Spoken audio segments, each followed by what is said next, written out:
This is the second part of a three-part series on the big three challenges that come with the quest to understand who lives with whom and why.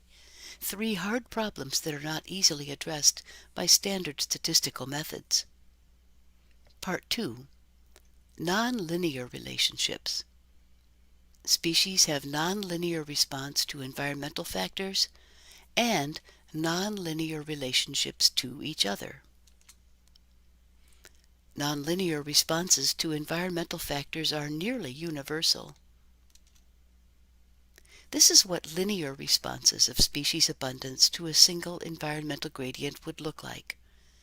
Lettered lines represent different species. In fact, species have nonlinear responses to environmental factors. With additional factors, the response functions become complex. In this example, sage grouse occupy sites with low levels of development around them and low levels of non-native plants. Species have nonlinear relationships not only to environmental gradients, but also to each other. Let's break that down to its simplest pieces by taking two of these curves and seeing how one species relates to another.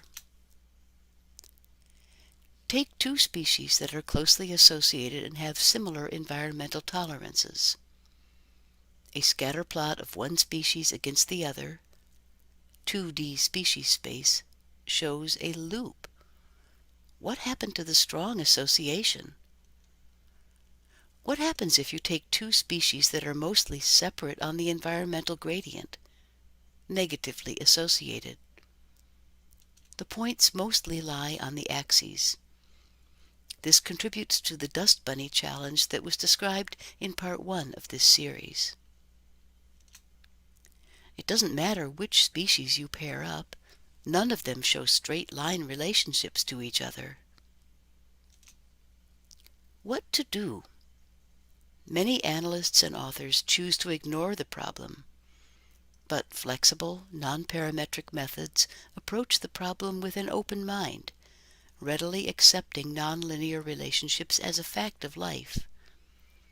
These methods are available for individual species models of species relationships to predictors, as well as for community analysis, extracting community and environmental gradients from these problematic data. Cluster analysis is another remedy.